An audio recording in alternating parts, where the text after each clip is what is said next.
Today on Steelers Talk, we're going to be breaking down some fan and media backlash after Aaron Rodgers decides not to sign with the Pittsburgh Steelers before the start of voluntary OTAs. I'll let you guys know why I think some people are overreacting at the top of today's show. Then an ESPN reporter thinks that Mason Rudolph is just as good as Aaron Rodgers right now. I'll let you guys know why I disagree with that in the middle of today's show. Then we'll finish up today's program with my latest takeaways after day 2 of Steelers OTA practices. It was actually held in the rain today, so kind of an interesting practice in Pittsburgh, so make sure you guys stick around for that. But before we get into the content today, make sure you guys click that subscribe button and join the Steelers Talk family that just passed over 85,000 subscribers. We are the largest individually run Steelers news channel anywhere on YouTube for a reason, and you guys can get daily Steelers OTA updates on this channel, as well as daily updates on the Aaron Rodgers saga and the quarterback situation here in Pittsburgh as well. So I welcome you guys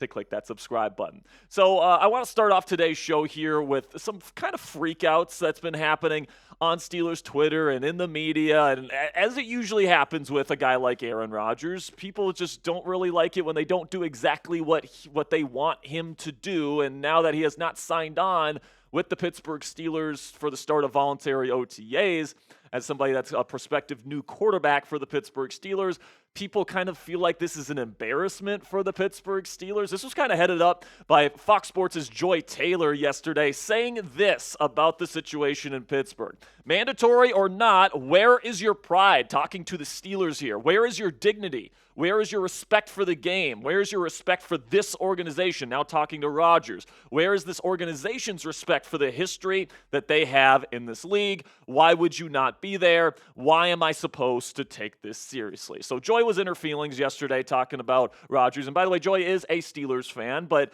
spare me the pride arguments, guys. The Steelers, absolutely, they are a proud organization. Absolutely. They have, they're a blue blood franchise in the National Football League. Steelers fans, we know this. But if there's anything that I know about Mike Tomlin and the Pittsburgh Steelers as an organization, and one of the reasons why they do things better than the rest of the league is because they don't give a shit what fans and the media have to say about them. Just look at last year when you were 4-2 with Justin Fields and people were calling Mike Tomlin crazy for going to Russell Wilson. And then immediately the Steelers offense gets better. Mike Tomlin doesn't care what fans think. Mike Tomlin doesn't care what the media says about him or his football team. This team just does what they think is best, and agree with it or not, guys, they have identified Aaron Rodgers as this team's best chance to have success in 2025, and he's been their number one quarterback target this entire process. So if he ends up signing with them, it doesn't matter if he signs in March or if he signs in June,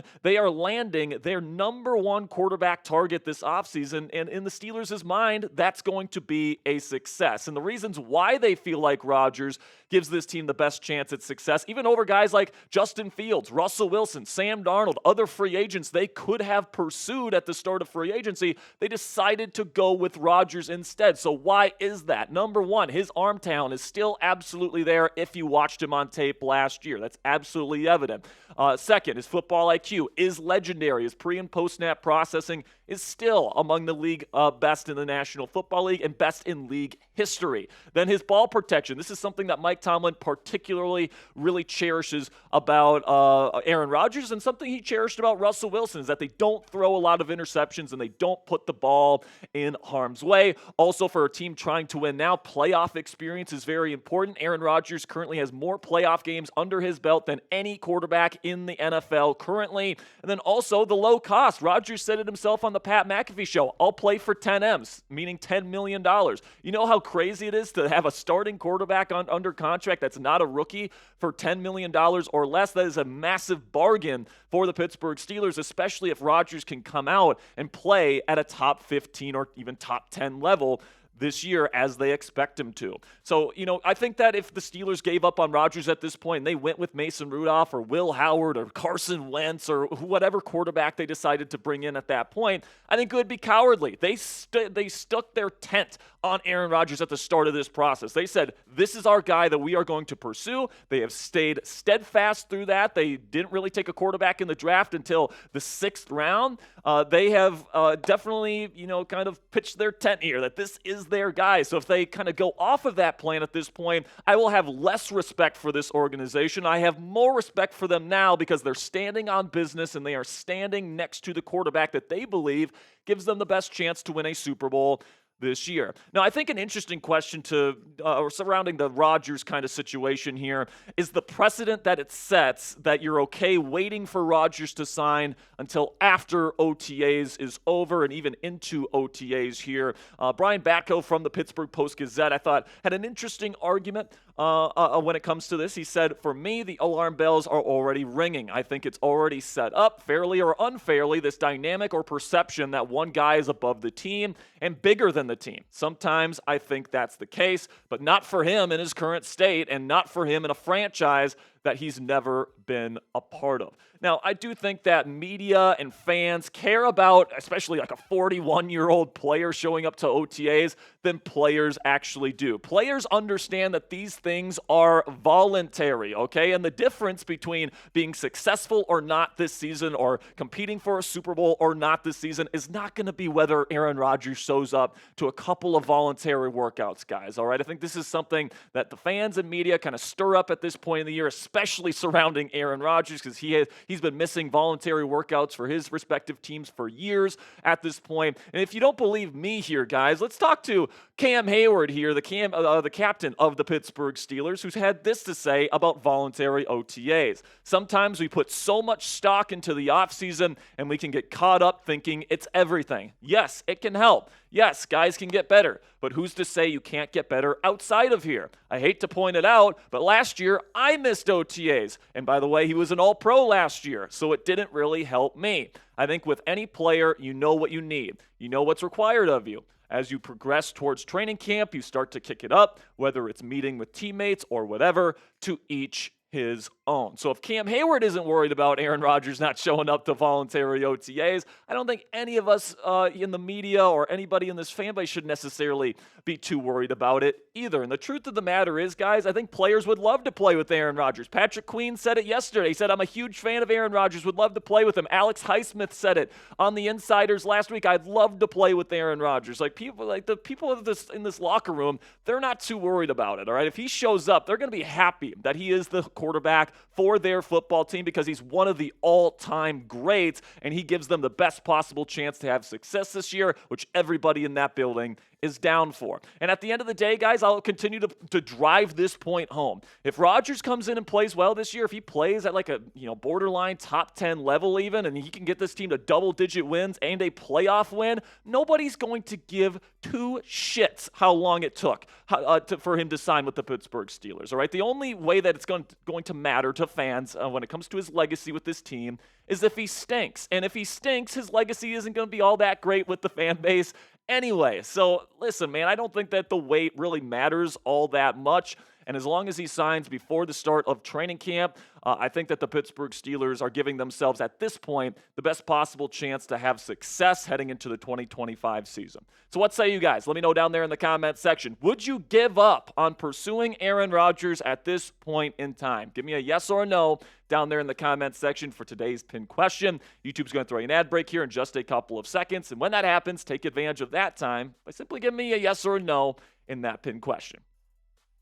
So now let's move over here to ESPN's Dan Graziano, who claims there isn't much of a difference between the way Aaron Rodgers and Mason Rudolph played last season. I think this is absolutely ridiculous, but this is what Graziano had to say earlier this week. This is not MVP Aaron Rodgers. This is not 2020 Aaron Rodgers. This is a shell of that. He was a bad quarterback in the NFL last year. He was not markedly better last season than Mason Rudolph was for the Tennessee Titans. Now, Graziano is known as somebody that hates Aaron Rodgers, all right? He does not like him whatsoever, and he thinks he stinks, and that's a perfectly fine and valid take, whatever. And he might stink here in Pittsburgh if he signs. But I have two specific issues with his take that Rudolph is, similar level to Aaron Rodgers. Number one, Pittsburgh's not asking Rodgers to be the MVP caliber quarterback that he was. And this was a similar kind of situation with Russell Wilson last year. People were talking about, Russ isn't good enough to be with the Pittsburgh Steelers. The Steelers weren't asking Russ to carry the offense like they eventually ended up having to ask him because the offensive line and run game weren't good enough. But right now, this is what the Steelers would be asking of Aaron Rodgers. All right, protect the football, get the ball out quickly, don't take too many sacks, and make the occasional big-time throw. That's what they asked of Russell Wilson. He did, he did that role pretty decently up until the point of the complete collapse at the end of the year. And Aaron Rodgers, in my opinion, is more than capable of playing this kind of quote-unquote game manager role. And that's what the Steelers are going to be asking of him. They're going to be expecting to have one of the best defenses in football. They're going to be expecting to have a really good run game led by Jalen Warren and Caleb Johnson, the rookie out of Iowa. They're going to expect that offensive line to take another step forward. They're going to expect DK Metcalf and some of these other receivers to step up big time. And they're just asking Rodgers to make the plays that are in front of him, not, lose them football games. And I think Rodgers, with his football IQ, with his ability to protect the football, is more than capable of being a winning quarterback with the Pittsburgh Steelers this year. And he doesn't need to be 2020 Aaron Rodgers to have success here in the Steel City. My second issue with Graziano's comments here, guys, is that Rodgers was actually much better than Mason Rudolph last year. I don't know how much film Graziano actually watches or if he actually looks at the stats, but when I'm looking at the analytics and I'm looking at the efficiency numbers, the yards per attempt was the exact same, 6.7 for both of them, but then the big time throw percentage, Rodgers has almost double the number that Mason Rudolph had last year. The touchdown percentage was higher, almost a full point higher. The interception percentage was 2 points lower than Mason Rudolph, so he threw a lot of interceptions, whereas Rodgers doesn't really throw any. And then the passer rating was 10 points higher. And by the way, that was a year where Graziano is saying himself, Rodgers was terrible that season, apparently. So if Mason Rudolph is playing markedly worse than Aaron Rodgers, how can you possibly go on ESPN, the worldwide leader in sports, and claim that these two played anywhere close to the same level of football? I think that was a completely silly claim. And I think to say Rudolph was on the same level of Rodgers is something that's just incorrect, even at this later stage of Rodgers' career. And I do think Rodgers is Pittsburgh's best option. I think that he's been their best option at the quarterback position for a while now. And now that Russell Wilson has signed, now that Justin Fields has signed, Sam Darnold has signed, all these options have gone off the board. I don't think it's close. I think Aaron Rodgers clearly gives this team the best chance at success in 2025, which is why all the Steelers players in the building are excited to get him if they end up landing him. So make sure you guys click that thumbs up icon if you haven't already, if you're having a good time here on Steelers Talk. I'm about to dive into my Day 2 Steelers OTA takeaways. If you guys are enjoying this content, you want to help out our video today, the easiest way to do that is to click that thumbs up icon. It takes a half second of your time, and it really does help us out. All right, so now let's get into OTA Day 2 takeaways. That's actually the Steelers training camp situation there at Latrobe. So producer Lopez, I guess, doesn't understand about Latrobe there, but that is not the Steelers practice facility. But today in Pittsburgh, he did get some classic AFC North conditions where it was raining, all right? And Mike Tomlin loves to practice out in the conditions because you're going to have to face these conditions, in the AFC North, particularly late in the season. You're going to have to play in the cold and in the rain and in the snow and in the wind and all these different things. And it was nice to see, they get a little bit of conditions today, get people that are new to the team used to this type of weather. And it was definitely good to see some raindrops out there. Then we get to Caleb Johnson here, guys, and he is fast. Apparently, he was tracked today on the GPS trackers that they wear during practice at 22 miles per hour, according to Nick Farabaugh of Penn Live.